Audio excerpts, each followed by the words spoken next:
के बराबर में उपलब्धि मानवीय परंपरा है।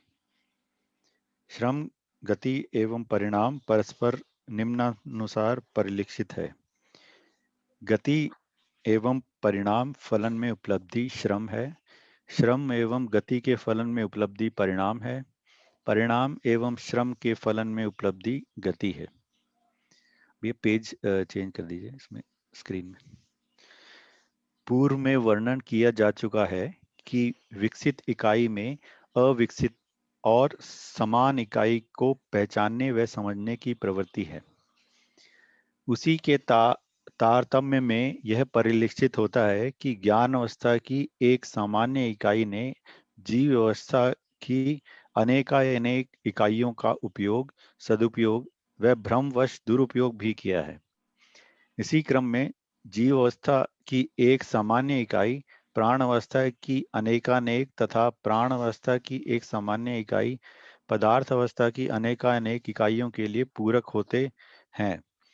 जागृति के क्रम में प्राप्त क्षमता, योग्यता एवं पात्रता के आधार पर भी उक्त सिद्धांत ही परिलक्षित होता है।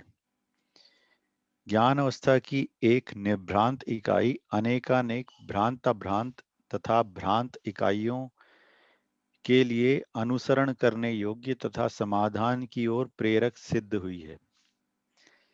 पदार्थ अवस्था में अस्तित्व यथास्थिति में संतुलन क्रिया, प्राण अवस्था में अस्तित्व एवं पुष्टि और यथास्थिति में संतुलन क्रिया, जीव अवस्था में अस्तित्व, पुष्टि तथा जीने की आशा सहित उपभोग प्रवृत्ति और यथास्थिति में संतुलन क्रिया, ज्ञान अवस्था में अस्तित्व, पुष्टि, जागृति पूर्वक जीने की आशा सहित समाधान, समृद्धि, अभय, सहअस्तित्व को प्रमाणित करने के रूप में संतुलन क्रिया अध्ययन के लिए संपूर्ण वस्तु है। जागृति के मूल में सिद्धांत यह है कि मानव सही में एक है तथा संघर्ष के मूल में कारण मानव गलती में अनेक है। यदि उपरोक्त सिद्धांत हृदयंगम हो जाए तो विश्व में सामाजिकता के लिए उपयुक्त वातावरण स्वयमेव उपस्थित हो जाए। मानव को पूर्ण सुखी, निभ्रम होने का प्रमाण ही बौद्धिक समाधान और भौतिक समृद्धि सहज प्रमाण है। भौतिक समृद्धि आवश्यकता से अधिक उत्पादन की नीति आचरित करने से ही सिद्ध होती है। पुनः सदुपयोगात्मक आचरण से ही जागृति प्रमाणित हुआ है, अन्यथा ह्रास अवश्यंभावी है। बौद्धिक समाधान हेतु व्यवहारिक सुगमता, सामाजिकता और मानवीयता से संपन्न अध्ययन की व्यवस्था चाहिए। व्यवहारिक सुगमता बराबर न्याय सम्मत नीति संपन्न आचरण। बौद्धिक समाधान के लिए व्यवहारिक एक सूत्रता अनिवार्य है। एक सूत्रता अपने में ज्ञान, विज्ञान, विवेक में संगीत है अथवा पूरकता है। भैया रुकते हैं क्या? फिर अगला अनुभूति फिर लंबी है तो ज्यादा हो जाएगा। थैंक यू भैया।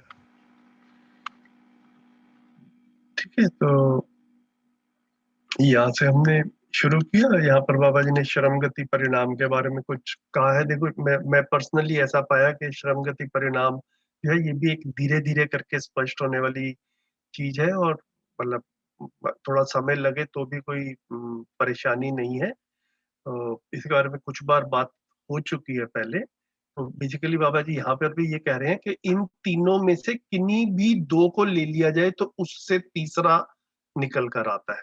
तो गति एवं परिणाम के फलन में श्रम है ना, उसका रिजल्टेंट जो है वो श्रम है, और श्रम और गति के फलन में परिणाम है, और परिणाम ओवर एंड श्रम के फलन में जो है उपलब्धि जो है वो गति है। तो श्रम गति परिणाम इसमें से कोई भी दो लें तो वो तीसरे की ओर लेकर जाता है। ये अपने में सोचने की बात है। फिर से दोबारा से सोचा जाए, हमने पहले भी जो देखा था श्रम गति परिणाम किसको कह रहे हैं, तो धीरे धीरे मतलब इसको भी मुझे लग रहा है कि ज्यादा डिटेल में नहीं जाते हैं।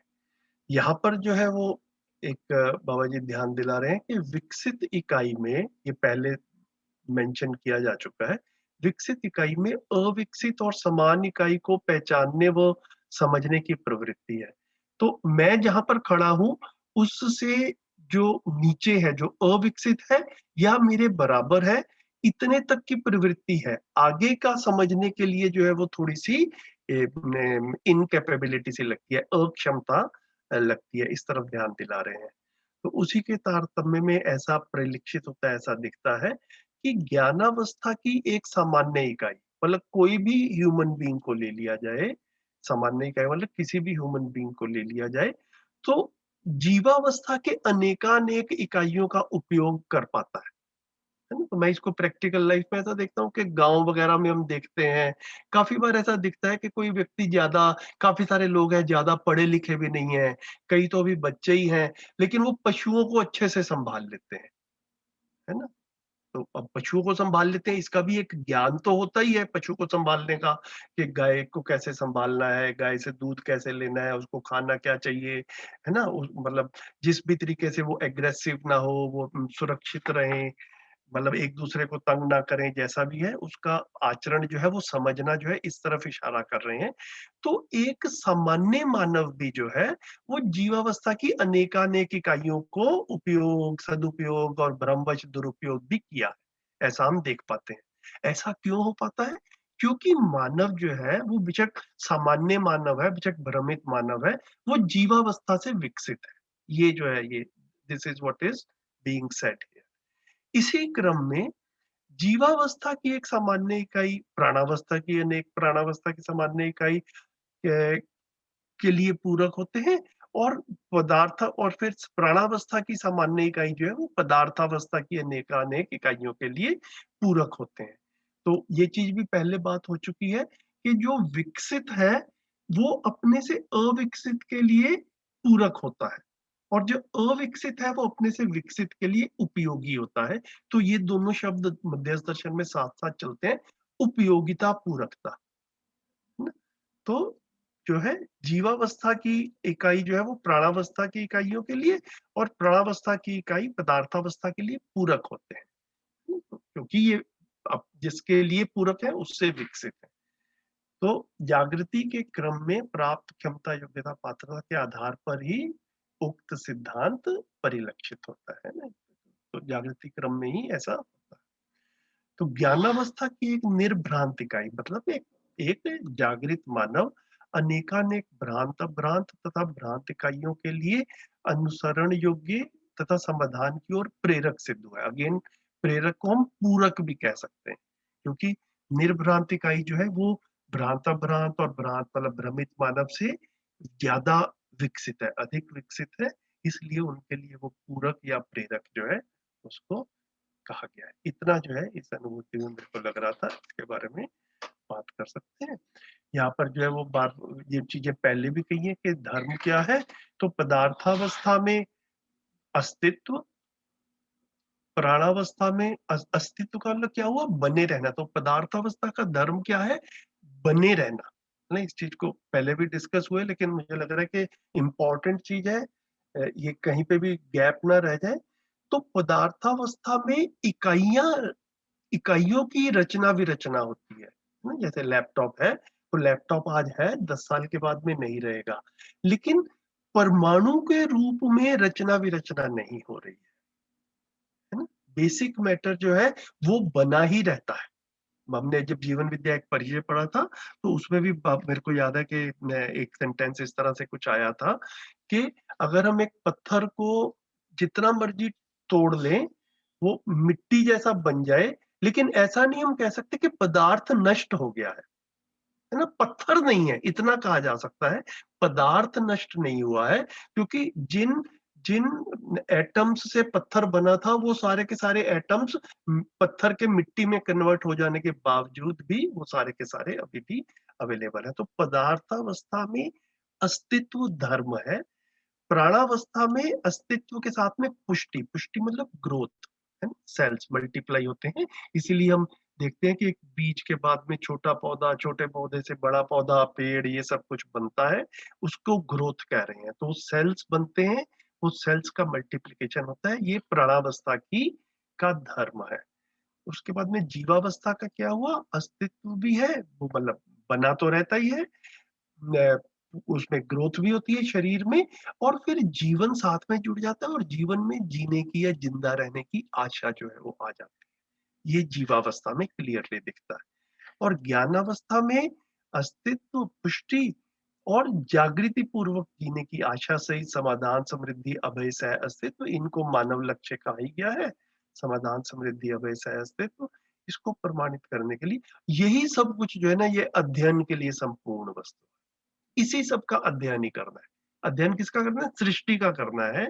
सृष्टि में धरती पर जब हम देखते हैं तो 4 अवस्थाएं हैं: पदार्थ अवस्था, प्राण अवस्था, जीव अवस्था और ज्ञान अवस्था। तो इसी को जो है बाबा जी ने इस तरह से यहाँ पर रखा है। मानव सही में एक है, ये जागृति के मूल में सिद्धांत है। और भ्रमित अवस्था में फिर क्या रहता है कि संघर्ष के मूल में मानव गलती में अनेक है। इसके बारे में भी काफी बार बात हुई है। ये भी मेरे को लग रहा है कि अपने अंदर शोध करने वाली चीज है काफी, कि इससे मतलब हम क्या देख रहे हैं, क्या कहना चाह रहे हैं। तो सही जीना जो है वो बेसिकली क्या है, जागृति पूर्वक होगा। और जागृति पूर्वक नहीं होगा तो हमें अलग अलग जीने के मॉडल्स दिखेंगे, और वो सब अलग अलग तरीके से गलतियां हो रही है ना। जब हम मतलब किसी भी चीज को देख लें, उसके मतलब ये तरीका भी हो सकता है, वो तरीका भी हो रहा है, सही समझ में नहीं आ रहा होगा तो तरीके अलग अलग के साथ में गलतियां होती रही। तो सही जीना जो है वो जागृति जो है, जागृति से ही एक सूत्रता का आधार है। ये भी आगे करके आएगा। यही जो है विश्व में सामाजिकता के लिए ये उपरोक्त सिद्धांत जो है ये हृदयंगम हो जाए, याद आ जाए, समझ में आ जाए, हमारे अंदर टिका रहे, तो यही अखंड समाज के लिए उपयुक्त वातावरण अपने आप बन जाए। ये जो है इस चीज को कह रहे हैं। अब पूर्ण सुखी होने के लिए मतलब वो सुखी कैसे होंगे? निर्भ्रमता से, समझदारी से, जागृति से सुखी होंगे। तो पूर्ण सुखी होने का प्रमाण ही बौद्धिक समाधान और भौतिक समृद्धि सहज प्रमाण है। तो पूर्ण सुखी होने का प्रमाण क्या होगा? कि बौद्धिक समाधान भी हो गया, है ना, क्लैरिटी आ गई, रिजोल्यूशन हुआ, और भौतिक समृद्धि भी हो गई, है ना। यही प्रमाण होगा कि मानव निर्भ्रम है और मानव जिसे सुखी है। तो भौतिक समृद्धि किसको कह रहे हैं? आवश्यकता से अधिक उत्पादन। इस चीज को बार बार पहले कहा ही गया है। तो ये सदुपयोगात्मक आचरण से ही जागृति प्रमाणित हुआ है। अगर अगर जागृति नहीं है और सदुपयोग नहीं है तो ह्रास, ह्रास मतलब डाउनफॉल या डिटेरियोरेशन अवश्यम भावी। ये बाबा जी ने बिल्कुल एक ना खुली वार्निंग की तरह से लिखा हुआ है। मतलब ये बाबा जी ने बार बार अलग अलग शब्दों में कहा भी है। यहाँ तो मैं जब भाषा देखता हूँ तो बिल्कुल वार्निंग की तरह से जो है वो आ जाता है, चेतावनी, कि भैया सदुपयोग नहीं समझ में आएगा, जागृति नहीं समझ में आएगी तो ह्रास अवश्यम भावी है। मतलब it's the deterioration is bound to happen. Things are bound to deteriorate. There is no escape from that. तो बौद्धिक समाधान हेतु व्यवहारिक सुगमता, है ना, सामाजिकता और मानवीयता से संपन्न अध्ययन की व्यवस्था चाहिए। बिल्कुल ठीक बात है। तो हम देख ही पा रहे हैं कि बौद्धिक समाधान अब चाहिए, तो उसके लिए, उस चीज के लिए how it will be facilitated. तो एक तो ये है कि वो प्रैक्टिकली पॉसिबल हो, हमारी व्यवस्थाएं ऐसी हो, हमारे जो है सारा सिस्टम्स ऐसे रहें कि ये जो है व्यवहारिक रूप पे वो सुगम हो बौद्धिक समाधान के लिए। फिर सामाजिकता मतलब जो है वो समाज में जो है वो, जो हम अभी तक हम असामाजिक चीजें पाते हैं, काफी अपराध, भ्रष्टाचार, छीना झपटी, ये सारी चीजें जो है, मुनाफाखोरी, है ना, ये सब देखते हैं। असामाजिकता, तो उससे बौद्धिक समाधान की तरफ आदमी क्या जाएगा? आदमी तो अपने को बचने बचाने में ही व्यस्त रहता है। तो सामाजिकता का वातावरण होना जो है वो भी आवश्यक है। और मानवीयता से संपन्न उस अध्ययन जो है उसमें मानवीयता वाला कंटेंट रहेगा। ये चीजें होने से बौद्धिक समाधान जो है इसकी संभावना बनती है। इट इज फैसिलिटेटेड ना। व्यवहारिक सुगमता क्या करें? न्याय सम्मत नीति संपन्न आचरण, इसको व्यवहारिक सुगमता कह रहे हैं। न्यायपूर्वक मानव जी पाए ऐसे आचरण को व्यवहारिक। बौद्धिक समाधान के लिए व्यवहारिक एक सूत्रता अनिवार्य है। एक सूत्रता अपने में ज्ञान, विज्ञान, विवेक में संगीत है अथवा पूरकता है। बौद्धिक समाधान के लिए ये एक सूत्रता चाहिए। और एक सूत्रता क्या है? ये ज्ञान, विज्ञान, विवेक में संगीत, हार्मनी इन इट। तो बाबा जी बार-बार अपने पूरे मध्यस्थ दर्शन में कह क्या रहे हैं कि अभी हम लोगों का जो ज़्यादा फ़ोकस है वो विज्ञान वाले पार्ट पर है ना? ये ज्ञान और विवेक जो है, इसको अभी तक हम लोग एजुकेशन में इंक्लूड नहीं कर पाए हैं। तो जितना भी विज्ञान है, वो without getting aligned with knowledge and without getting aligned with wisdom, अकेले में ही विज्ञान जो है वो चल रहा है। तो ये अकेले में चलने वाली चीज़ जो है वो समाधान नहीं है, ये तीनों ही साथ-साथ हार्मनी में चलें, है ना? संगीत जो है, संगीत का मतलब ही हार्मनी है, तो बौद्धिक समाधान। तो मतलब ज्ञान, विज्ञान, विवेक में संगीत है, ये एक सूत्रता है, ये पूरकता है। अभी हमारा ज्ञान और विवेक वाला पार्ट जो है, वो छूट रहा है। विज्ञान जो है, सिर्फ़ वो अकेला चल रहा है। इतना जो हमने अभी पढ़ा था, मुझे लगा एक ब्रीफली इतनी बात रख लेते हैं, और भी किसी का कुछ ध्यान गया हो, चर्चा करनी हो तो वो भी कर सकते हैं।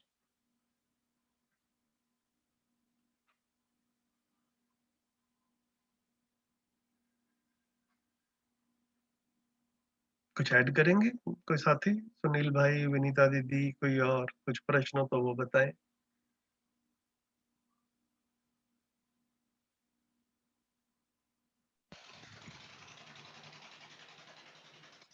ये जो मतलब मैं एक बार कंफर्म करना चाहता हूँ, मेरी अंडरस्टैंडिंग, ये जो विज्ञान का क्षेत्र है वो मतलब जो विचार और मन के बीच का क्षेत्र है मेरे ख्याल से ना, और चित्त और विचार के बीच का संगीत है वो विवेक, और ज्ञान जो है वो बुद्धि और, या थोड़ा सा कंफ्यूजन है इसमें। मैंने भैया इसको इस तरह से ज्यादा तो नहीं देखा। मुझे लग रहा है ज्ञान वाला पार्ट जो है वो अनुभव के साथ में हाँ, शायद अनुभव। अनुभव वाले उससे लिंक होता है, और विवेक वाला पार्ट जो है ये,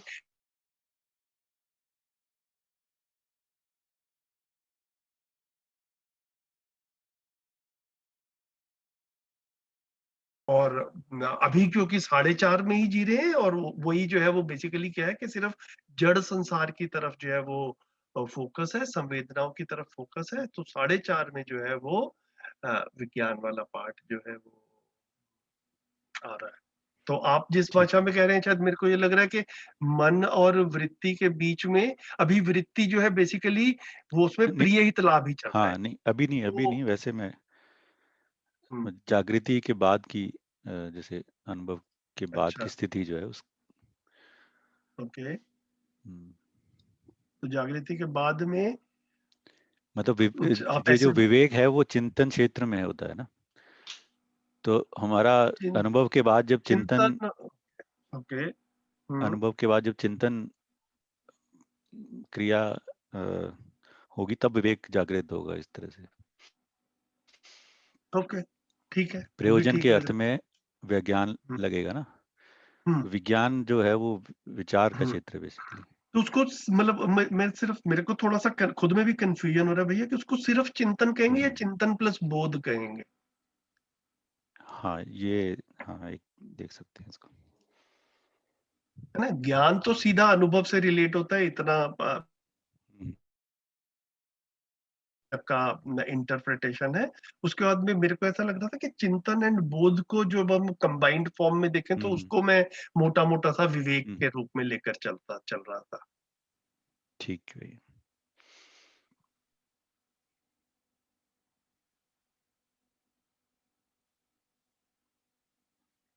और बताएं। जी संजीव जी, हाँ जी। इस थोड़ा उधर हम वापस थोड़ा सा ध्यान दें अगर। हम्म, सुनील जी कनेक्ट तो कर रहे हैं, पर मैं जिसको ऐसे समझ पा रही हूँ कि ज्ञान, विवेक, विज्ञान, हम्म, ज्ञान जो है वो समझ का क्षेत्र है, और समझ जो है वो पूरी की पूरी 3 चीजों की समझ की बात आ जाती है। समझ एक पहली आ जाती है कि अस्तित्व को समझना, हम्म, स्वयं को समझना है मतलब जीवन को समझना है, और फिर इसको पूरी तरह से समझने के बाद में मानवीयतापूर्ण आचरण में प्रमाणित होते हुए जीना है, उस तरह से। और विवेक है, विवेक मतलब आपको क्यों जीना है, मतलब क्या समझते हुए जीना है। क्यों जीना है, ये समझते हुए जीना है क्योंकि जीवन जो है वो उसका अमरत्व है, और जो शरीर है वो नश्वर होता है, तो उसको ध्यान में रखते हुए कि जो नश्वर होता है उसको उसकी आवश्यकताओं को देखते हुए ही वहीं तक ही उसको समझते हुए करना, उसका किस तरह से उपयोग करना है और व्यवहार के नियमों के साथ जीना है। और जो विज्ञान जो है वो विज्ञान मतलब कैसे जीना है, मतलब आपको हो गया कि अब उसको इम्प्लीमेंट कैसे करना है, विज्ञान का उपयोग करते हुए जीना है। मतलब जो भी सृष्टि है उसको समझते हुए उसमें क्या क्या है उसके उपयोगिता पूर्वता के ध्यान में रखते हुए आप विज्ञान क्षेत्र है। तो जो सुनील जी बात कर रहे हैं तो वो मुझे ऐसा लगता है शायद वो जीवन की क्रियाओं में नहीं कहीं बैठता विवेक।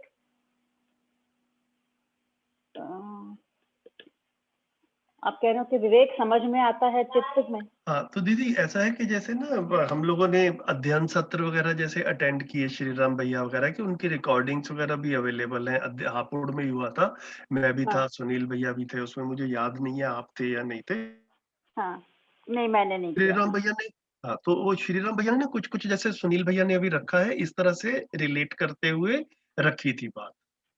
अच्छा, कि तो कौन सी चीज किस स्थिति पे समझ में आती है, मतलब ये बात। हाँ, तो मतलब हाँ, उसको अच्छा। ऐसा नहीं कह रहे कि उसको बिल्कुल कंपार्टमेंटलाइज कर सकते हैं कि बिल्कुल डायरेक्टली उसी खांचे में रख दें, लेकिन अगर कनेक्ट करना हो तो इस तरह से कनेक्ट कर सकते हैं समझने के लिए।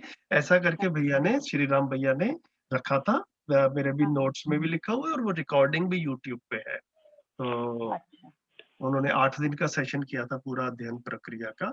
तो मतलब मेरे लिए भी नया था, तो हम सब समझ ही रहे हैं दीदी अभी, तो हाँ आप भी हाँ, थोड़ा नहीं सा उस एंगल से भी देखें तो। हाँ मैं उस एंगल से देखती हाँ हूँ, हाँ क्योंकि जी, हाँ अभी जी, हाँ चेतनावादी तो मनोविज्ञान हाँ कर रहे हैं ना, उसमें वहां पर समझ में आएगा ठीक कि है, चित्त की क्रिया बन रही है या क्या। हाँ, ठीक ध्यान है, दूंगी। हाँ, ठीक है, ये काफी थैंक यू सारी सुनील जी। हाँ जी।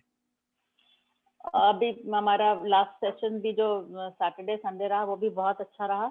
सुनील जी ने जो सैटरडे को कराया पूरा का पूरा वो भी बहुत अच्छा रहा, फिर सुमेर सिंह जी का, तो बहुत बढ़िया। एक्चुअल में ना हमारे घर में, मतलब आई अपोलोजाइज टू यू, शायद मैंने पहले आपसे जिक्र भी किया था, हमारे घर में ना कुछ रिपेयर वर्क चल रहा है और वो एक टाइम बाउंड मैनर में होना है। तो वो मतलब हमारे साथ में घर बन रहा है, तो उनके घर बनने की वजह से हमारे घर में क्रैक्स वगैरह आ गए थे। तो क्रैक्स वगैरह आए हुए 1 साल हो गया था, लेकिन बीच में कोरोना आ गया था। तो like we did not want के लेबर जो है वो हमारे घर में आए और वो सारा जो है ना एक्सपोजर हो। लेकिन अभी वो घर पूरा होने वाला है, तो अभी वो बिल्डर अगर चला गया तो हमारा घर छूट जाएगा। तो नहीं और नहीं, अभी केस अपोलोजाइज की कोई बात नहीं है, ऐसी क्या तो, बात है, ये तो हम सबकी अपनी अपनी हमारे होते हैं। केसेस भी अभी आजकल दिल्ली में कम हो गए हैं, तो ऐसा लगा कि सेफ भी है, करवा भी सकते हैं। तो वो सारा दिन वहां लगे रहते हैं, तो मुझे ना उनका भी ध्यान रखना पड़ता है। तो मतलब today I am present here, मैं रिक्वेस्ट किया है, कल फिर शायद सुमेर भाई ही सेशन लेंगे। ये हमारा जो भी 10-15 दिन काम अभी चलना है उसमें मेरा थोड़ा सा जो है ना इरेगुलर रहेगा। एक बार वो सेटल हो जाए, आई विल बी फिर फुल्ली अवेलेबल विद यू। नहीं, कोई बात नहीं जी, बहुत अच्छा, थैंक यू।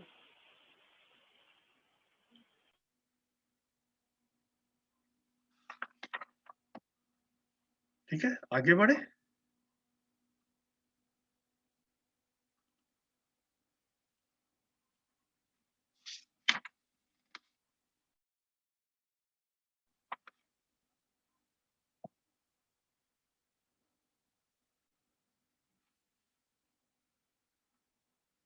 कौन पढ़ेंगे?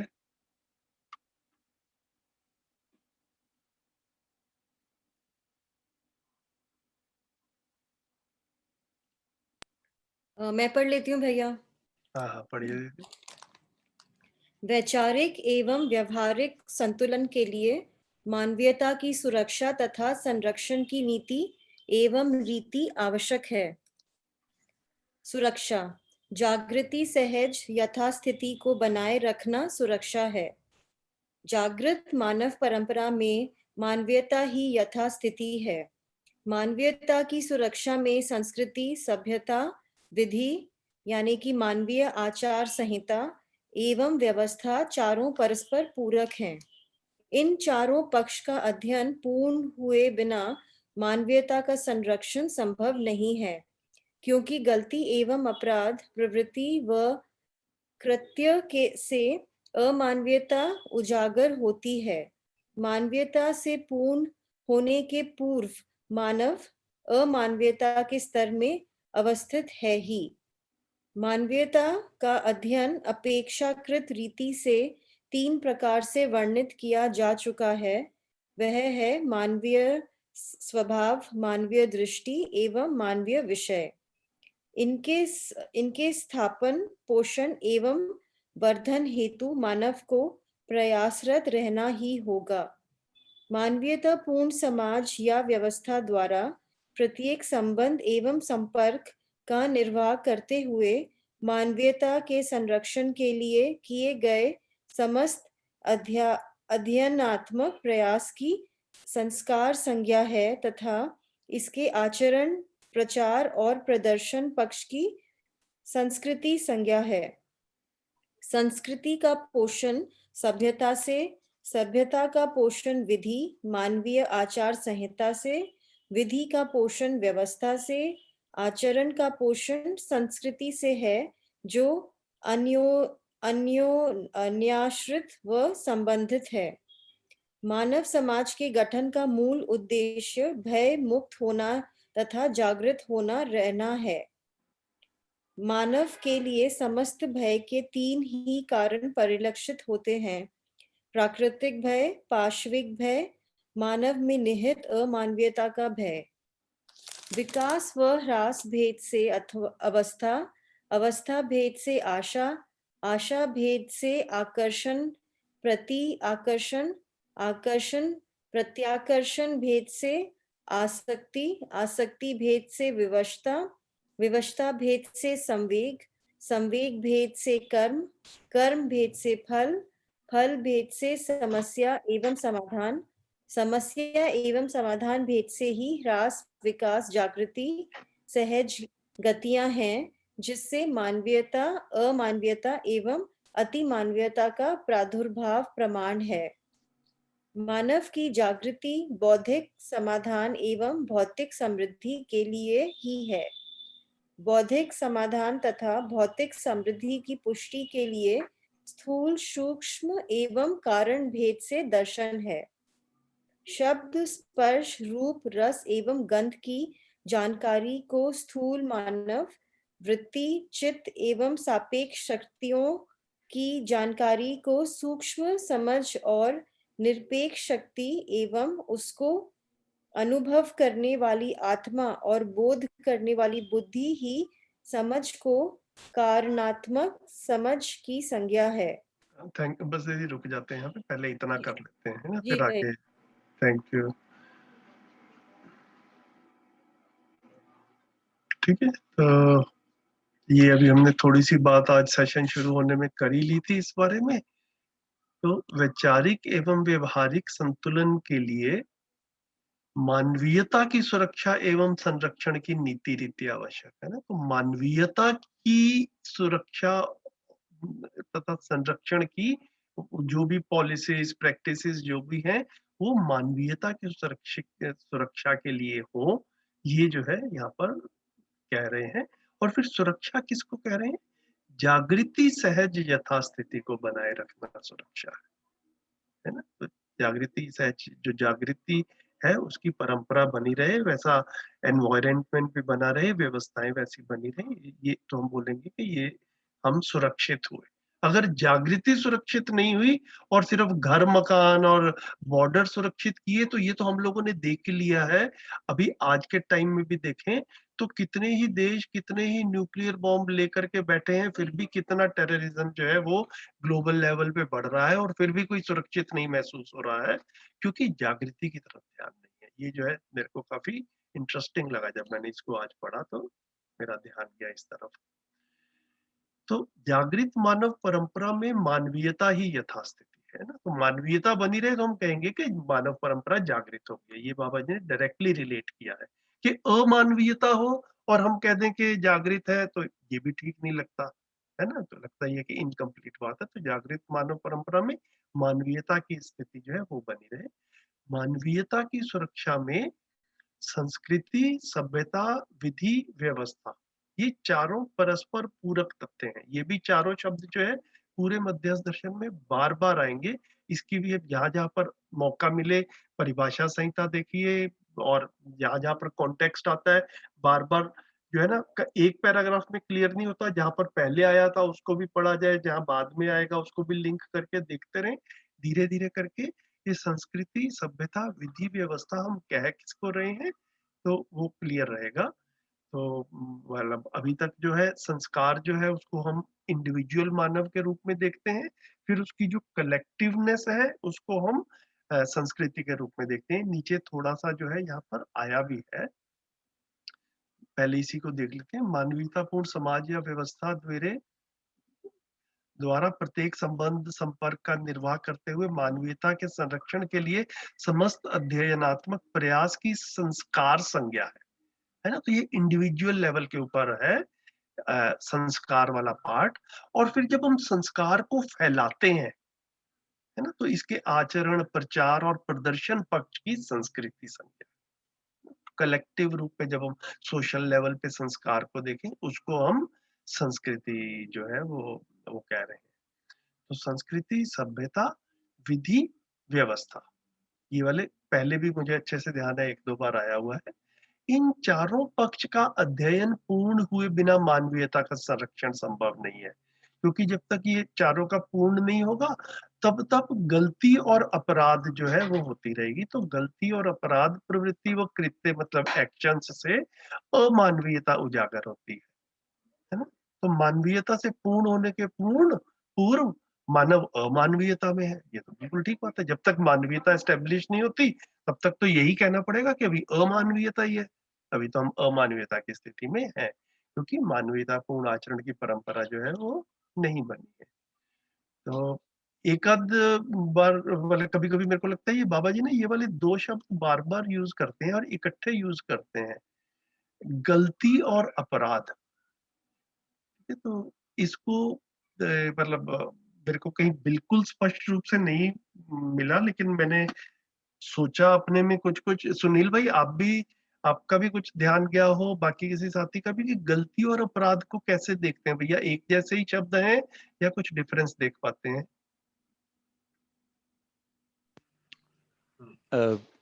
मैंने इतना ध्यान नहीं दिया, लेकिन मेरा जो मतलब एक आइडिया आ रहा है कि गलती तो वो होगी जो हमें पता नहीं है, इसकी वजह से हम कर रहे हैं। और सही का प्रस्ताव होते हुए भी हम उस ओर नहीं बढ़ पा रहे हैं, वो अपराध की श्रेणी में मेरे ख्याल से आता है। ओके ओके ठीक है। तो मतलब ये मैंने देखा है कि ये दोनों शब्द जो है ना बाबा जी ने काफी जगह पे मतलब कई बार ऐसा भी आता है, गलती को गलती से रोकना, अपराध को अपराध से रोकना, युद्ध को युद्ध से रोकना। तो बाबा जी गलती और अपराध को दो अलग अलग शब्द लेकर रख रहे हैं। कुछ कुछ जैसा सुनील भैया ने कहा मेरे को भी वैसा ही लगता है कि अगर मानव परंपरा में, मतलब ये मेरा अपना इंटरप्रिटेशन है, आप भी अपने में शोध करके मतलब अपने अपने शोध के अनुसार निष्कर्ष निकालें कि अगर मानव परंपरा में किसी चीज को गलत माना जा चुका है तो इसका मतलब ऐसा कह सकते हैं कि भाई मोटे मोटे पूरे समाज में उस चीज को नहीं करना चाहिए ऐसा माना हुआ है। उसके बावजूद भी जब कोई करता है, जैसे हम कहते हैं कि चोरी नहीं करनी है, किसी का मर्डर नहीं करना है, तो पूरे समाज में सबके पास में ये सूचना है कि भैया ये असामाजिक काम है। इसके बावजूद भी जब कोई इसको करता है तो तब हम उसको क्या कह रहे हैं, तब हम उसको कह रहे हैं अपराध, है ना। भैया हाँ जी। हाँ, मेरा ऐसे ध्यान जा रहा है, मैं हो सकता है गलत हूँ, कि गलती हमारी स्थिति हो सकती है, जैसे आपने कहा मान्यता, और अपराध हमारा वो हो सकता है मतलब हम उसको कैसे प्रदर्शित कर रहे हैं, मतलब गति हो सकती है हमारी। ये भी बड़ा अच्छे तरीके से लग रहा है मेरे को। कुछ कुछ जो है मतलब सुनील भाई कैसा लग रहा है ये? हाँ, मैं अच्छी तरह समझ नहीं पाया, एक बार आप दोबारा बताएंगे? मैं कह रही थी ये स्थिति गति से भी रिलेट कर सकते हैं क्या, कि गति हमारी गलत मान्यताएं से होती है जो हमारी स्थिति में होता है, और अपराध हमारा गति है जो जैसे हम उसको प्रदर्शित कर रहे हैं। हाँ, ये भी एंगल हो सकता है। मैं अभी एक्चुअली परिभाषा संहिता ही निकाल रहा था इसको देखने के लिए। हम्म, तो इसमें अपराध का लिखा हुआ है, नियति विरोधी, सार्वभौम व्यवस्था विरोधी कार्य व्यवहार प्रवृत्तियां। और दूसरा डेफिनेशन लिखा हुआ है, परधन, पर नारी, पर पुरुष, पर पीड़ित, पीड़न क्रिया। हम्म। ये अपराध में लिखा हुआ है। और गलती ना है नहीं है परिभाषा संहिता नहीं, में है यहाँ है पर? है? गलती है, अच्छा, हाँ मेरे हाँ को हाँ, दिखा नहीं था शायद। ओके। गलती है। है भैया। इसमें लिखा है कि कार्य संपादन, वस्तु संपादन में अपूर्णता अथवा निपुणता, कुशलता में अपूर्णता। ओके। मतलब कि मुझे मालूम नहीं है, मतलब हम्म मैं उसमें दक्ष नहीं हुई, या हम्म। निपुणता कुशलता नहीं है उस चीज मुझे में, सब्जी बनानी नहीं इसलिए आती और फिर इसलिए भी गलती बनाने हुई। जाता हूँ हाँ तो गलती हो जाती है। हाँ, जिसमें मालूम है फिर भी मैं वो करता हूँ, तो हम्म वो अपराध है। हम्म। बिल्कुल। तो अगर मालूम होगा तो हम लोग अपराध करेंगे ही क्यों? आई थिंक समझ। प्रवृत्ति है ना उसमें। प्रवृत्ति मतलब कुछ देखो, कुछ मानव तो करते ही है ना अपराध, ऐसा तो हम लोग देख पाते हैं। तो उनकी स्थिति उनके हिसाब से कहें तो वो मतलब उनके लिए जो है वो, जैसे शिल्पा दीदी कह रही है कि स्थिति में गलती है और फिर गति में जो है वो अपराध हो रहा है। ठीक है, तो इस पे थोड़ा सोचें, मतलब जैसे जिसका जितना ध्यान जाए। एक नहीं एक और। नहीं, एक एक और जो जो जो ध्यान देने चीज है कि जो अपराध हम यूज कर रहे हैं वो संविधान के कॉन्टेक्स्ट में भी यूज हुआ है ना। हम्म गलती को गलती से रोकना, हम्म अपराध को अपराध से हम्म रोकना। हम्म। तो अभी देव भाई जो पूछ रहे थे कि भाई क्यों करते हैं हम, हम्म। तो एक एक आदमी ने किसी को मार दिया, फिर हम दूस उसी उसी गलती को हम दोबारा कर रहे हैं उसके अगेंस्ट। वो हिंसा और प्रतिहिंसा के रूप में जो हाँ, हम देखते हैं। तो वो एक तरह से अपराध ही है, युद्ध को युद्ध से रोकना।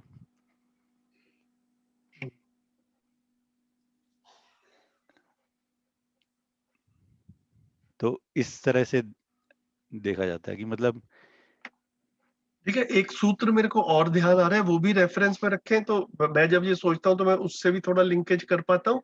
बाबा जी एक सूत्र है, काफी फेमस है, समझ है तो गलती नहीं, गलती है तो समझ नहीं। हम्म, है ना? तो जो है आपने ही शायद अभी थोड़ी देर पहले जैसे कहा भी था कि जिस चीज का पता ही नहीं है फिर करने जाता हूँ तो गलती हो ही जाती है, क्योंकि समझ नहीं है बेसिकली। तो समझ है तो गलती नहीं, गलती है तो समझ नहीं। यही अभी जो पीछे आया भी था कि मानव सही में एक और गलती में, गलत में अनेक है। तो सही होगा तो फिर करने में भी सही होगा ही, जब समझ सही होगी बेसिकली, है ना? जब अनुभव संपन्नता होगी, जब जागृति होगी, तो करने में गलत नहीं होगा। काफी ना, हम लोग, मेरे को शुरू में काफी अटकाव इसलिए इस पे रहा, मतलब मैं आपके साथ में अपनी स्थिति शेयर कर सकता हूँ। हम लोग ना अभी बोलचाल की भाषा में गलती शब्द को ना कैसे यूज करते हैं कि करने में कुछ गलती हो जाती है ना, उसको हम गलती मान लेते हैं। एक गिलास पकड़ा रहा था, चाय का मग दे रहा था, गिर गया, है ना, गिलास टूट गया, मग टूट गया, वो कहते हैं गलती से टूट गया। तो अब गलती से टूट गया तो फिर ऐसे सवाल शुरू शुरू में, मतलब अभी तो कॉमेडी सी लगती है, लेकिन शुरू शुरू में आते थे तो क्या आदमी अनुभव संपन्न हो जाएगा तो क्या उससे कभी गिलास नहीं टूटेगा? तो फिर ऐसा लगता है कि ऐसा तो नहीं है भैया, अनुभव संपन्न हो जाएगा फिर भी कभी कभी हाथ से गिलास तो लेने देने में गिर ही सकता है। तो गलती जो है वो गलती इस तरह से करने वाले लेवल पे कुछ कर रहे हैं और कुछ गलत हो गया, इसको गलती नहीं कह रहे हैं। समझ में कमी को गलती, तो समझ है तो गलती नहीं, गलती है तो समझ नहीं। तो उससे भी लिंक करते हुए ये गलती और अपराध, ये दो शब्द आते हैं। मेरे को लग रहा है कि जैसे मैं आपके साथ में अपनी स्थिति भी शेयर करता हूँ, मैं भी पारंगत तो हूं नहीं इसमें, मेरे पास में भी शब्दों की कमी हो जाती है, लेकिन इस तरफ ध्यान जाता है, उस तरफ अपना शोध चलता रहे, आप भी देखिए। ये कहना था मेरे। भैया जो आपने बोला एकदम उसका ऑपोजिट मुझे लगता है, मतलब मुझे ऐसा हाँ बताओ बताओ भैया बताओ। डेफिनेशन जो आप बोल रहे हैं कि जो जो कोई काम कर रहे हैं उसके अंदर गलती हुई तो उसी को गलती माना, ऐसा नहीं है। तो मुझे लगता है कि ऐसा ही है अगर हम डेफिनेशन को देखें तो, क्योंकि उसके अंदर लिखा हुआ है कार्य संपादन वस्तु संपादन में अपूर्णता, और उसके बाद अर्थात करके लिखा हुआ है निपुणता कुशलता में अपूर्णता, which basically means as per me कि मुझे कुछ काम सीख रहा हूँ मैं कुछ काम, फॉर एग्जांपल मैं एक टेबल बनाना सीख रहा हूँ, ठीक है, मैथमेटिक्स का टेबल सीख रहा हूँ, हाँ, ठीक है, उसके अंदर मैंने कुछ गलती की, उसको गलती डिफाइन किया गया जो कि मतलब मेरे किसी काम आने वाला है, मतलब फिजिकल एट्रीब्यूट जिसकी बात कर रहे हैं हम लोग। हाँ बिल्कुल ठीक, हाँ ठीक है। तो भैया वो थोड़ा सा शब्दों में मैं हेरफेर हो गया, मतलब जैसे टेबल बनाना आ भी जाएगा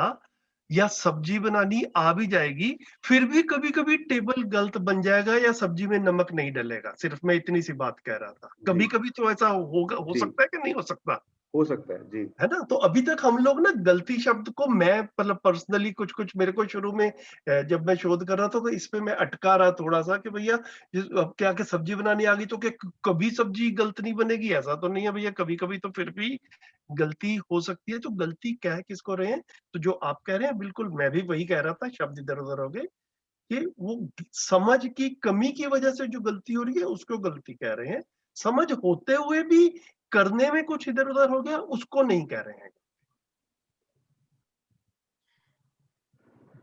जी इतना ठीक लग रहा है। जी भैया। और अपराध में भी जैसे मेरे ख्याल से सुनील भैया ने बोला कि मतलब समझ होते हुए भी कोई करे तो वो अपराध है, तो मैंने उस एक लाइन उस टाइम भी बोल रहा था कि अगर समझ हो ही गई तो अपराध तो मेरे ख्याल से वो उसका अस्तित्व नहीं रहना चाहिए उसके बाद, तो ना अगर हाँ तो प्रवृत्ति है भैया, मेरे को लग रहा है कि समझ की जानकारी है, आचरण में नहीं आया जी, सूचना के वो समझ जनरल सेंस में यूज कर लिया, समझ यहाँ पे मतलब तो अनुभव ही है। हाँ है ना, तो सूचना है लेकिन अभी मतलब हाँ, वो सूचना जो है अपनी प्रवृत्तियों से क्लैश ही कर रही है। ठीक है ठीक है। तो ये मेरे को लगा कि एक जनरल हल्का सा हम सब डिस्कशन कर लें और उससे शायद अपने को ध्यान जाएगा और धीरे धीरे क्लैरिटी बन भी जाएगी। ये दो शब्द आते हैं। तो मानवीयता का अध्ययन अपेक्षाकृत रीति से 3 प्रकार से वर्णित किया जा चुका है ना। मानवीयता के लिए क्या हो गया, मानवीयता को कैसे देखेंगे, 3 तरीके से। मानवीय स्वभाव, अब मानवीय स्वभाव क्या है, आप में से कोई बताएं।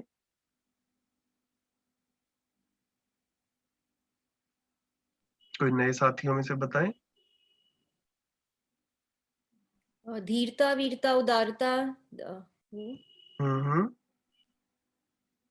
और धीरता, वीरता, उदारता, दया, कृपा, करुणा। बढ़िया बढ़िया। मानवीय दृष्टि किसको कह रहे हैं?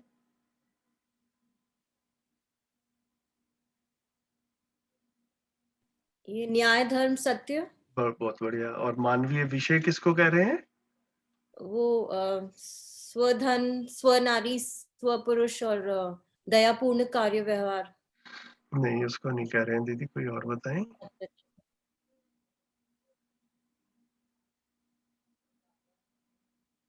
अच्छा, पुत्रेष्णा, वित्तेष्णा, लोकेष्णा। 3 एषणाओं को कह रहे हैं।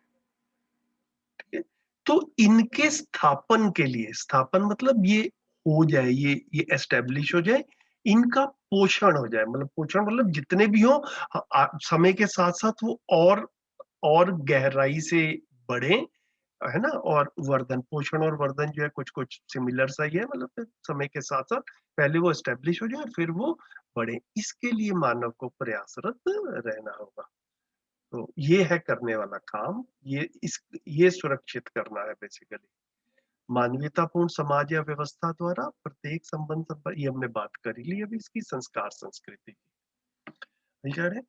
अब ये चारों शब्द जो है ना, इसको मतलब कभी कभी बाबा जी ने ऐसा भी लिखा है कि इससे ये है, इससे ये है, इससे ये है, लेकिन मैंने फिर और जगह पे रेफरेंस देखा है तो मुझे ये ज्यादा अच्छा लगता है कि जो जो मेरे को ज्यादा कंसिस्टेंटली लगता है, बाबा जी ने मेंशन किया है कि ये अन्योन्य आश्रित है, मतलब ये सब एक दूसरे पर डिपेंडेंट है। ठीक है, they are fully connected with each other. तो मतलब मैं जब पहली बार पढ़ा तो ऐसा हुआ कि संस्कृति का पोषण सभ्यता,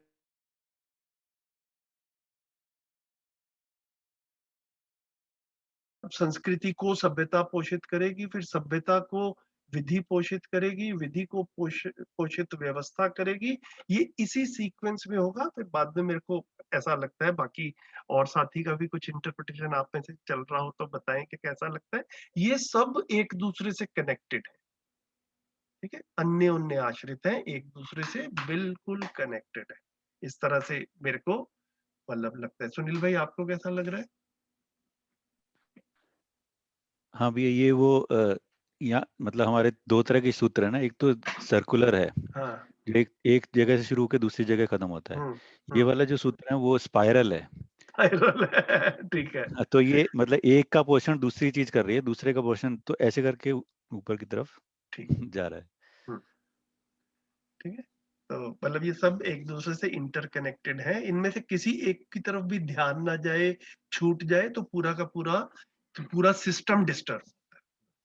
ये महत्वपूर्ण है यहाँ पर ध्यान देने। तो मानव समाज के गठन का मूल उद्देश्य, अब ये जो है वो बड़ा इंटरेस्टिंग आया। मानव समाज के गठन का, अब सोचा जाए कि भैया सोसाइटी की जरूरत क्या है, तो बाबा जी कह रहे हैं कि भयमुक्त होना तथा जागृत होना रहना, ये जो है मानव समाज के गठन का मूल उद्देश्य है। तो मैं जब जितनी बार इसको पढ़ता हूँ, मेरे को पहली बार से ही अपील किया कि ये जागृत होना रहना जो है, ये तो मतलब जब तक हम मध्यस्थ दर्शन के संपर्क में नहीं आए थे, ये हमारे एजेंडा में कुछ ऐसा क्लियर नहीं था, है ना। एक भाषाभास रूप में कुछ रहता होगा, लेकिन ये प्राइमरी कार्यक्रम है उस रूप में नहीं रहता था। तो मोस्टली सारा का सारा काम जो है वो किस लिए रहता था, हम भयमुक्त हो जाएं। तो अगर हम समाज के गठन को भी देखें, तो समाज के गठन का मूल उद्देश्य, अगर ये जागृत होना जो है ये ना हो या ध्यान में ना जाए, तो पूरा का पूरा हम अपने कम से कम फैमिली लेवल पे ही देख लें या उसको भी एक्सपेंड करते हुए देखें, तो हम भय मुक्त हो जाएं। मेरे को कभी कोई तकलीफ ना हो, मैं ऐसा इंश्योर कर लूं। सारा सुविधा संग्रह उसी के लिए है। भाई बहन पता नहीं काम आएंगे कि नहीं आएंगे, पैसा होना चाहिए, है ना। मतलब वो जिसे कहते हैं कि मतलब जितना हम देखते हैं कार्यक्रम भयमुक्त होने का बन जाता है मानव समाज के गठन का मूल उद्देश्य। मैं कई बार तो मैं बैठ के ये भी सोचता हूँ कि हम में से काफी लोग जो हैं जो शहरों में रहते हैं या दिल्ली में रहते हैं, तो एक ऐसा भी सेंस आता है कि भैया बॉर्डर अपने और इधर उधर के स्टेट्स को देखें तो वहां पे लॉ एंड ऑर्डर ठीक नहीं है, तो वहां पर रहने से हम शायद भय ज्यादा रहेगा। तो दिल्ली में रह के थोड़ा सा वो भय मुक्ति वाली फीलिंग आती है। वो भी कितनी आती है नहीं आती है उसको हम अपने में जांच सकते हैं, लेकिन बाहर जाएंगे, दूसरे शहरों में जाएंगे, दिल्ली से निकलेंगे तो तो भय बढ़ेगा। ऐसा मैं कई बारी जो है मेरे को स्पष्ट रूप से दिखता है। तो मानव समाज के गठन का मूल उद्देश्य भयमुक्त होना और जागृत होना रहना है। ये एक बार आ जाता है तो फिर मेरे को लगता है कि जब इस तरफ जितना ज्यादा लोगों का ध्यान जाएगा जागृत होने रहने की तरफ, भय मुक्ति ऑटोमेटिकली हो जाएगी। अभी हम लोगों ने मतलब वो भय मुक्ति को वो फिजिकल सेंस में ताले वगैरह लगा के सिक्योरिटी गार्ड रख के उस तरह से पाने की कोशिश की है। बाबा जी भाव रूप में कह रहे हैं कि जागृत होने से, समाधानित होने से भय मुक्ति हो जाएगी। मतलब इस चीज की क्लियरिटी धीरे धीरे बनती भाई इसमें मैं है। हाँ कल परसों प्लीज सोच रहा था कुछ, तो मैं बताइए। रखना चाहूंगा अगर हाँ हाँ वो प्लीज। बैठता है इधर तो। एक्चुअली हमने जो भक्ति शब्द सुना था ना, भय से हाँ। मुक्ति ही भक्ति है। हम्म। तो मैं इसी के बारे में सोच रहा था, आजकल एक और वर्ड चल रहा है ना, राष्ट्रभक्ति। हम्म। तो राष्ट्र में भय से मुक्ति हो तो वो राष्ट्रभक्ति है, हम्म। राष्ट्र में भय का माहौल हो तो राष्ट्रभक्ति नहीं है। हम्म। बिल्कुल ठीक। वैसे ही हम परिवार के लेवल पे देख सकते हैं कि परिवार में भय से मुक्ति है कि नहीं। हम्म। बिल्कुल बढ़िया, बहुत बढ़िया भैया, बहुत बढ़िया।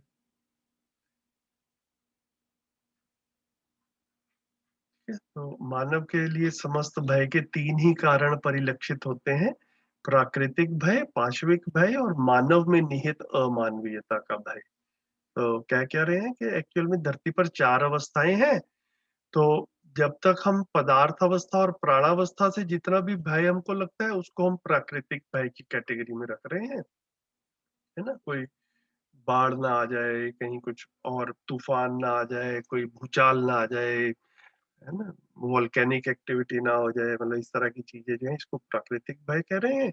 फिर तो ये पदार्थावस्था और प्राणावस्था से रिलेटेड जो चीजों से है। फिर पशु भय जो है ये जीवावस्था से है बेसिकली, और उसके बाद में ज्ञानावस्था को ज्ञानावस्था से जो भय है, मतलब या ऐसा भी कह सकते हैं कि भ्रमित मानवों से जो भय है, वो मानव में निहित अमानवीयता का भय, ये जो है ये भी भय का एक कारण हम अपने में देख ही पाते हैं। और जब हम शिविर वगैरह करते हैं और हमारे साथियों ने हमारा ध्यान दिलाया कि भाई बाबा जी इस चीज को इस तरह से क्लियर भी करते थे कि हम ये देखें कि समय के साथ साथ इन तीनों में से कौन से भय हमारे कम हुए हैं और कौन से बढ़े हैं। तो मतलब इट लुक्स वेरी इंटरेस्टिंग कि ये वाले दोनों भय तो समय के साथ साथ हमारे कम हुए हैं, ऐसा मोस्टली दिखता है हमें आसपास। सब अपना अपना अपने में इस चीज को ऑब्जर्व कर सकते हैं। अपने अंदर ये वाला भय हम कम होता हुआ पाते हैं, या समय के साथ साथ हमारे तमाम सुविधा संग्रह बढ़ने के बाद भी ये वाला भय जो है ये हमको अपने अंदर बढ़ता हुआ ही फील होता है। ये अपने अंदर टटोल के देखने वाली बात है। तो हमारा इतना एजुकेशन हो गया, इतना विज्ञान ने तरक्की कर ली, इतनी आर्मी हो गई, इतना पुलिस हो गया, और उस सब के बाद तो उम्मीद तो क्या थी कि ये तीसरा वाला भय जो है ये कम होना चाहिए था। लेकिन दिखता ये है कि एक्चुअल में तो ये सारी कोशिशों के बावजूद भी सरकारें भी कोशिश कर रही हैं और हम परिवार के लेवल पे भी कोशिश कर रहे हैं, फिर भी ये तीसरा वाला भय जो है ये कम होता हुआ नहीं दिख रहा। ऑन द कॉन्ट्रेरी काफी बारी तो बड़ा होता हुआ ही दिखता है। तो ये एक काफी इम्पोर्टेंट जो है ना ग्लेरिंग क्वेश्चन है, मेरे को लगता है कि, और फिर इसके मूल में क्या निकल कर आता है, मानव जागृत नहीं हो रहा है, हमारा हमारा जागृति की तरफ, समझदारी की तरफ ध्यान नहीं है। इसलिए ये वाला भय जो है ये समय के साथ साथ बढ़ ही रहा है। तो ये जो है मेरे को लग रहा है अपने में शोध करने वाली बात, अपने में देखने वाली बात है। मैं कम मतलब तो यहाँ पे ऐसे करें, रजत भाई आपको वहां पे इंग्लैंड में बैठकर कैसा लगता है? भय भय के हाँ मामले हाँ में हाँ हाँ हाँ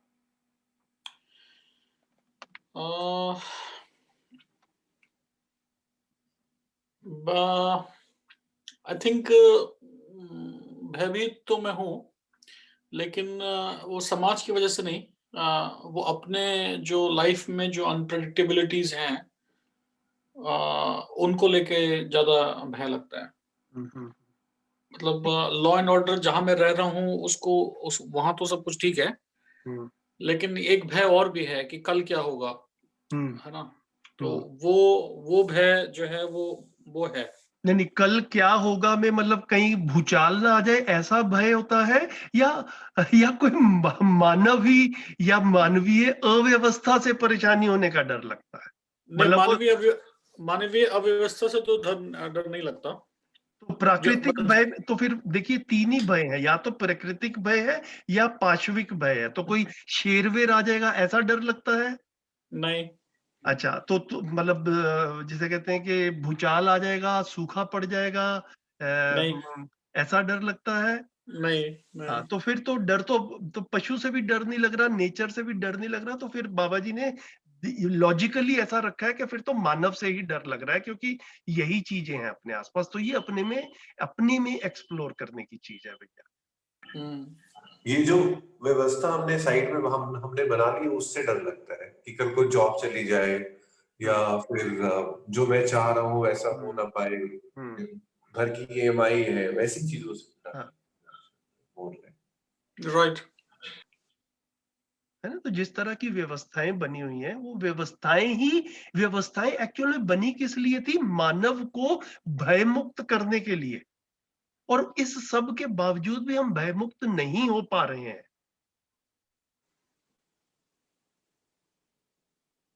ठीक है, तो और ये मैं जितना देखता हूं ये मेरे को ग्लोबल सिनेरियो में दिखता है। मतलब काफी बार ना जब हम दर्शन की बात करते हैं तो कुछ लोगों को ये लगता है कि भारत की सिचुएशन डिफरेंट है और भारत के लिए भैया हाँ तुम लोग प्लान कर लो, यू नो लाइक यहाँ पे चीजें खराब है।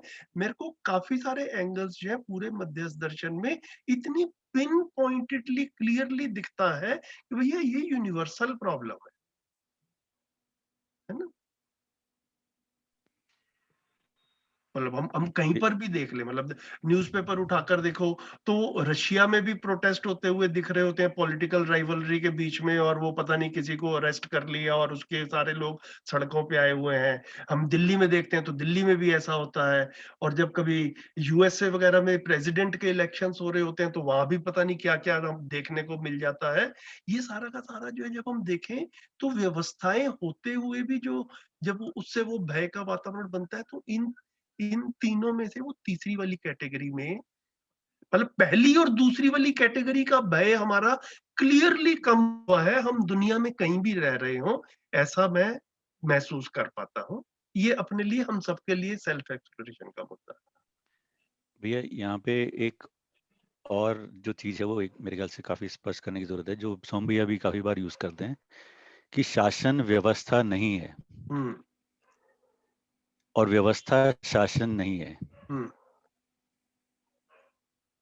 तो अभी तो बिल्कुल ठीक है। अभी जो है, जो भी व्यवस्थाएं वो शासन पे बेस्ड हैं सारी व्यवस्थाएं। तो अभी जो हमारा मानव लक्ष्य में भी हम जो डिफाइन करते हैं अभयता को, वो समाज के लेवल पे करते हैं। और समाज का मतलब ये है कि पूरी दुनिया, पूरी पृथ्वी में जितने लोग हैं उसको समाज कह रहे हैं, अखंड समाज कह रहे हैं। अखंड समाज ही कह रहे हैं ना। तो अभी हम जिसको व्यवस्था कह रहे हैं वो व्यवस्था नहीं है, वो शासन है ना। उससे ये नहीं हो पाएगा। उसकी जो प्रणाली है वो भय प्रलोभन है। जिस प्रणाली से शासन चलता है वो भय प्रलोभन से चलता है, या तो आप डरा दो या कोई लालच दे दो। यहाँ जो व्यवस्था कह रहे हैं वो परिवार में जो व्यवस्था है उसको व्यवस्था कह रहे हैं, और उसमें न्याय से काम चलेगा। और फिर उसी को सारी हमें व्यवस्थाएं एक्सटेंड हाँ, होते हुए यहीं से एक्सटेंड तो क्या बोलते हैं, परिवार व्यवस्था, मतलब उसको 10 परिवार पानी मूलक परिवार स्वराज्य, व्यवस्था है ना। परिवार मूलक स्वराज्य व्यवस्था। हाँ, तो परिवार उसके मूल में रहेगा, उसी से ही व्यवस्था खड़ी होगी।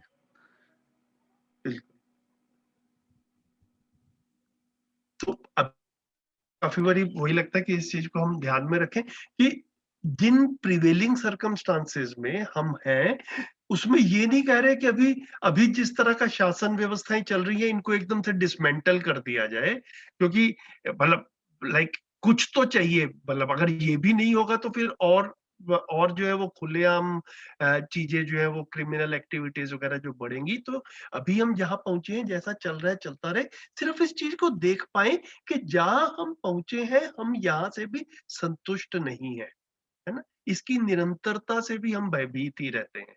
सरकारें भी आम आदमी के साथ में ज्यादती करती रहती हैं, है ना। तो मूल में ऐसा माना गया था कि सरकार जो है वो लोगों को रिप्रेजेंट करेगी, बेस्ट लोग सामने आएंगे। तो हो नहीं पा रहा है।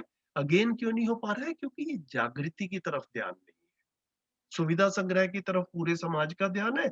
इवेंचुअली दुनिया में कहीं की भी सरकार हो, उसी सोसाइटी में से लोग सरकार तक पहुंचते हैं, और वो भी सुविधा संग्रह वाली मेंटेलिटी की मानसिकता के साथ में रहते हैं। तो फिर वो भ्रष्टाचार वगैरह और ये सब कुछ जो है ना भाई भतीजावाद, ये हमको दिख ही जाता है, मतलब हर जगह पे। तो ये जागृत होना जो है, मानवीयतापूर्ण आचरण जिसके साथ में लिंक होता है, उसी से ये अमानवीयता वाला भय जो है ये जाएगा।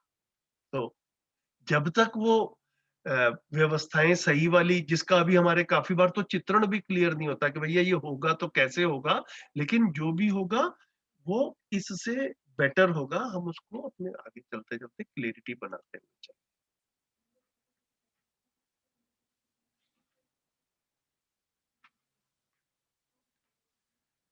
ठीक है, पेज 50 तक हो गया। आगे पढ़ना है। 4:05 हो गए हैं, या बाकी कल करें? कल करते हैं भैया। कर सकते हैं भैया। बाकी कोई बातचीत करनी हो 2-4 मिनट तो अभी कर सकते हैं।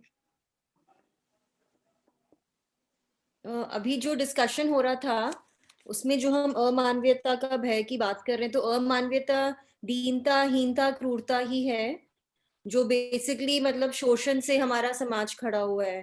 तो मतलब इन्हीं 3 एस्पेक्ट से ही ये चीज डिफाइंड है, जो अमानवीयता का भय है, चाहे वो अमानवीयता समाज में हो, चाहे वो शासन में हो। तो अमानवीयता में स्वभाव जो है वही है, मतलब दीनता, हीनता, क्रूरता ही है, तो उसी तरह से ही एक्सप्रेस होता है इन्हीं इन्हीं तीनों में से किसी एक मात्र तरीके से।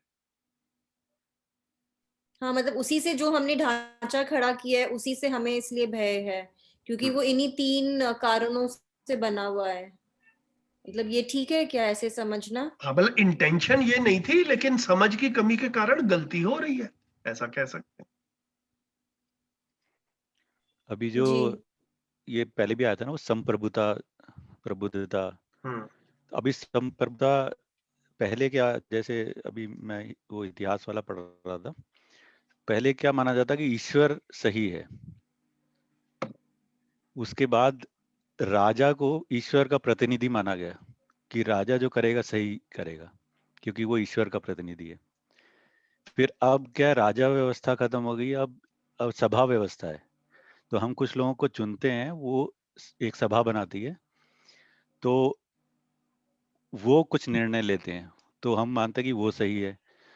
तो अभी अभी संप्रभुता किस पे टिकी हुई है कि जब हम वोट देते हैं, जब व्यक्ति वोट देता है तो वो सही है, तो मतलब सही सही को चुन के ही भेजता है वो, ये माना जाता है। इसी से उनको एक अधिकार मिलता है, जो सभा में लोग होते हैं उनको उनको निर्णय का अधिकार मिलता है उसके लिए।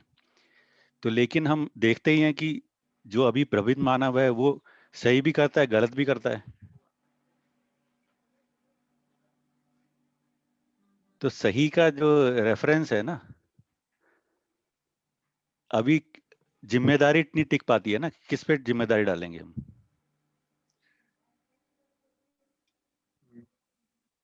कि सभा में भी जो सही जो डिसीजन ले रहे हैं वो सही है कि नहीं है।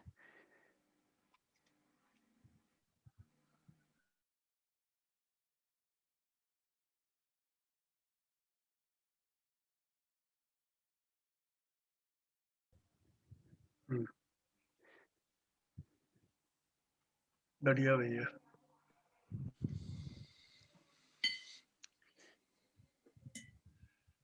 ठीक है, ठीक है भैया। ठीक है, चलिए, गुड, थैंक यू। फिर कल I think that I will skip, लेकिन देख लेंगे कल जैसे भी होगा। चलिए, फिर मिलते हैं, thank you. Thank thank you भैया। नमस्ते। भी नमस्ते सर।